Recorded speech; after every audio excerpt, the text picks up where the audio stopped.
हमारे भीतर निर्भयता नहीं है, निडरता नहीं, हम हर चीज से डरे हुए हैं। डर हमारे हृदय में घर किए बैठा है।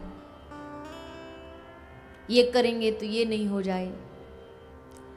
धर्म के नाम पर भी हमें डरा डरा करके धर्म से जोड़ा जाता है।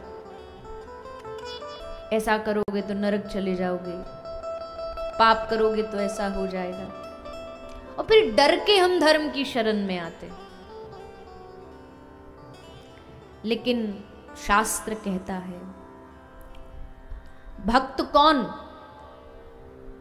अकुतो भया कुतोपि भया नास्ति। भक्त वो होता है जिसके हृदय में कोई डर नहीं रहता, कोई भय नहीं रहता किसी भी चीज का। और भय करें भी क्यों, किस लिए करें?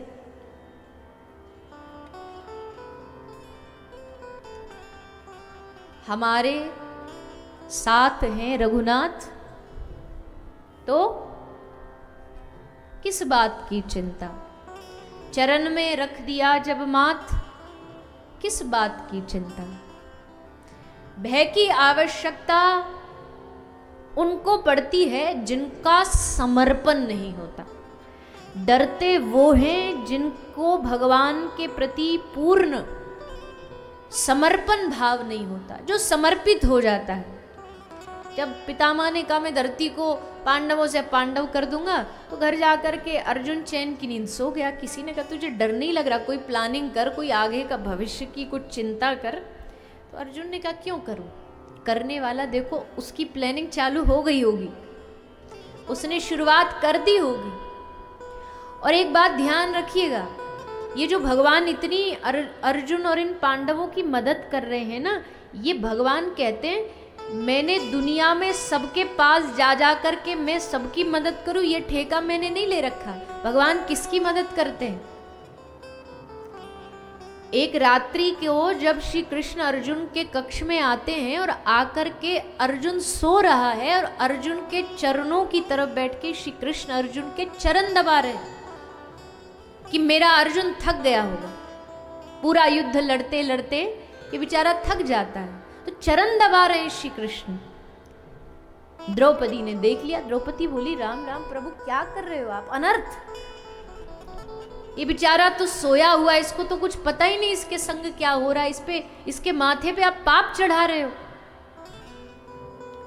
श्री कृष्ण का नहीं, मैं पाप नहीं चढ़ा रहा। देख, द्रौपदी का हाथ पकड़ा और श्री कृष्ण अर्जुन के कान मुख के पास ले गए और जाके द्रौपदी को कहा अपना कान लगा।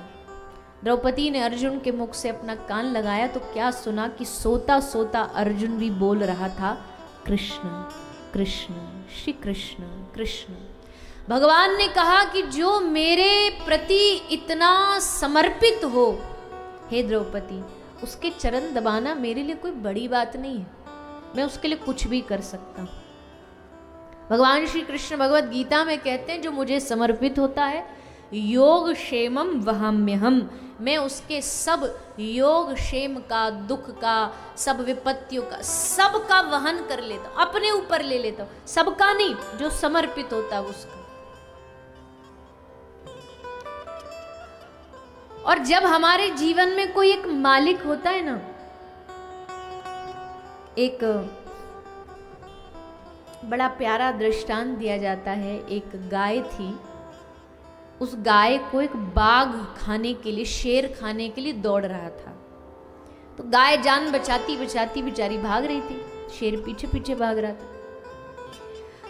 अब भागते भागते भागते गाय बेचारी कहाँ जाए, कहाँ छुपूं, कहाँ प्राण बचाऊं करते करते तालाब में घुस गई। तालाब कैसा था, उसमें थोड़ा सा पानी था और कीचड़ थी, दलदल था, तो दलदल में घुस गई। शेर भी पीछे पीछे घुस गया, दोनों जाके बीच में तालाब में जाके फंस गए, शेर भी गाय भी। अब गाय फंसी, शेर फंसा, और फंसे भी ऐसे कि निकले नहीं। बड़ी कोशिश, बड़ा प्रयास कर रहा है शेर निकलने की, नहीं निकल पा रहा। सुबह से सांझ हो गई। शेर ने देखा कि वो बड़ा टेंशन में, शेर को चिंता हो रही कि अब तो तू यहीं फंसा फंसा मरेगा, क्योंकि अब इतनी कोशिश करने पे भी जब तू नहीं निकला तो कैसे निकलेगा बाहर? अब तो तेरा अंत निश्चित है, यही भूखा प्यासा पड़ा पड़ा तू मर जाएगा। उसके चेहरे पे वो टेंशन दिखाई दे रही है। और गाय, गाय एकदम खुश है, प्रसन्न है, हंस रही है, मुस्कुरा रही है। तो मरता क्या नहीं करता, शेर ने सोचा इस गाय से दोस्ती कर लेता हूँ। उसने कहा कि बहन एक बात बता, मुझे बड़ा मेरे मन में एक जिज्ञासा हो रही है कि मैं शेर हूँ, शेर, जंगल का राजा शेर, पर मुझे डर लग रहा है कि मैं अब मरूंगा फंसा फंसा, और तू गाय जिसमें इतनी शक्ति भी नहीं, मेरे बराबर ताकत नहीं, और फिर भी तू एकदम टेंशन फ्री होके बढ़िया खड़ी है, तुझे कोई चिंता नहीं है कि हम मर जाएंगे यहाँ खड़े खड़े? तो गाय ने बड़ा सुंदर जवाब दिया। गाय कहती है कि चिंता तू कर। क्यों? क्योंकि तू जंगल का लावारिस पशु है, मैं लावारिस नहीं हूं। मैं एक घर की गाय हूं, मेरा एक मालिक है, और जब मालिक देखेगा कि शाम को गाय वापस नहीं आई तो वो ढूंढता ढूंढता आएगा और मुझको इस दलदल से निकाल करके लेकर जाएगा। कहानी का मतलब समझे? क्या समझे?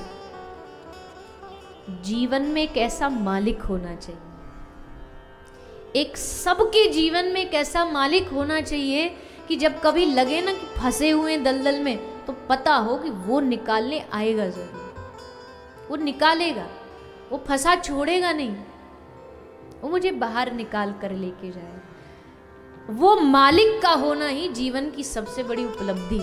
और वो मालिक संसार वालों को मत बनाना। हम कई बार कहते हैं वो आदमी हमारे हर सुख दुख में संग खड़ा। अरे भैया, कोई दुनिया में सुख दुख में खड़ा नहीं होता। सुर मुनि जन सबकी यह रीति, स्वार्थ लाग करहीं सब प्रीति। गोस्वामी जी ने ऐसे ही नहीं कह दिया, पूरा बढ़िया लंबा चौड़ा रिसर्च जीवन का करके तब ये चौपाई कही कि भैया सुर मुनि जन सबकी, ये चाहे वो देवता हो चाहे मानव हो, सबकी एक ही रीति है, सब स्वार्थ से ही एक दूसरे से प्रेम करते हैं, प्यार करते हैं। ऐसा मालिक संसार वाला मत बनाना। ऐसा मालिक बनाना, जब गजेंद्र ने सूंड से कमल तोड़ के डाला ना भगवत चरणों में, तो श्री नारायण भगवान को गरुड़ की स्पीड, गरुड़ की गति धीमी लगने लगी कि ये क्यों धीरे चल रहा है, मेरा भक्त इतना कष्ट में और ये इतने धीरे चल रहा है। भगवान ने कहा तू छोड़, और गरुड़ को छोड़ के ठाकुर जी नंगे पांव दौड़े। भगवान ने कहा तू जानबूझ के धीरे चल रहा है। गरुड़ ने कहा प्रभु दुनिया में सबसे तेज गति है गरुड़ की, और आप कह रहे हो मैं धीमे नहीं चल रहा। पर अपने भक्त की रक्षा के लिए भगवान इतने तत्पर थे कि उनको गरुड़ की गति धीमी लगी। कोई है दुनिया में जो इतना हमारे लिए तत्पर रहता हो?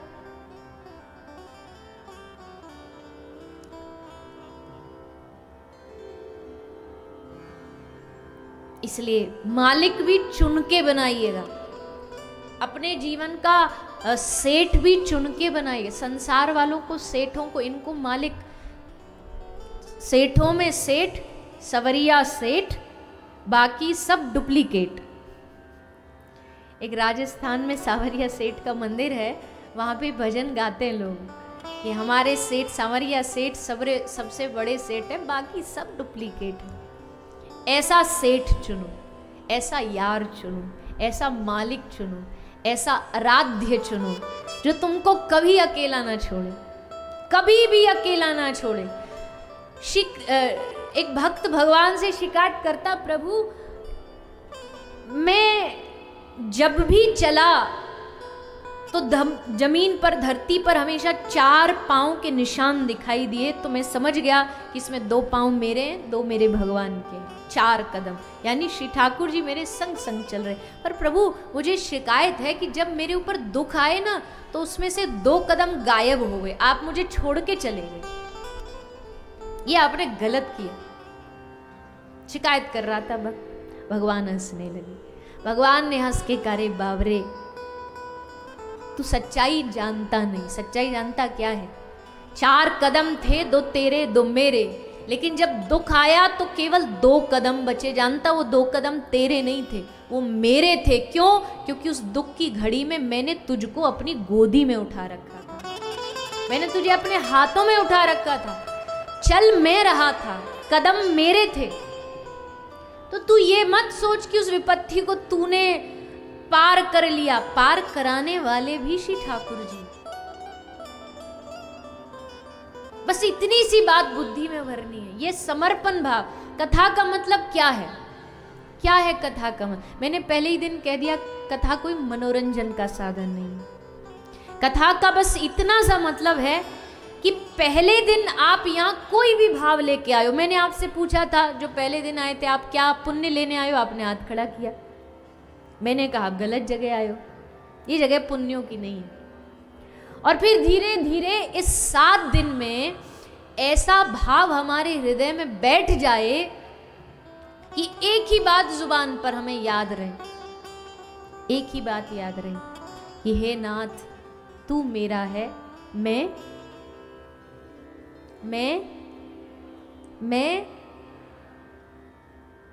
एक जोर से बोल दो, हे नाथ तू मेरा है, मैं तेरा। यहां कंजूसी करते हो। अभी कोई पूछ लेना ये साइड में कौन बैठी, मेरी बीवी है। हमारी गलती यही है, हम ठाकुर जी को मेरा ही नहीं मानते, मेरा नहीं मानते हम उनको। कोई अगर घर में बैठी हुई हमारे लड्डू गोपाल जी को इशारा करके पूछ लेना कौन है ये, तो 2 मिनट तो रिश्ता सोचने में ही लग जाएगा कि क्या लगते हैं ये आपके। भगवान है लड्डू गोपाल जी तो कोई भी बता दे, पर मैं ये पूछूं ये क्या लगते हैं आपके, है कोई जवाब? इंस्टेंट जवाब। अब कोई पत्नी का पूछे तो सोचोगी थोड़ी कि कौन लगती है ये हमारी, तुरंत बोलोगे पत्नी है, बच्चा है, दोस्त है, मित्र है। ठाकुर जी के लिए कोई पूछे तो तुरंत जवाब तुरंत होना चाहिए, क्या लगते हैं ये आपके? माता हैं, पिता हैं, भाई हैं, प्रियतम हैं, पुत्र हैं, क्या हैं आपके? अभी तक हमने भगवान को वह भगवान ही माना, इसलिए उनसे प्यार नहीं हुआ। जो लोग कहते ना मन नहीं लगता भजन में, बस एक बात मुझे बता दो, अपने किसी रिश्तेदार, अपने किसी बेटा बेटी को याद करने में कभी मन लगाना पड़ा? बेटा दूर है, पढ़ने के लिए बाहर गया, उसको याद करने के लिए कभी माला लेके बैठना पड़ा कि बेटे को याद करो चलो 1 घंटे? अपने आप याद आता। क्यों? क्योंकि उनसे रिश्ता है। इस कथा से बस एक चीज सीखिएगा, ठाकुर जी से रिश्ता बनाइएगा। बनाइएगा नहीं, ये भी शब्द गलत है, रिश्ता है, उस रिश्ते को पहचानिएगा।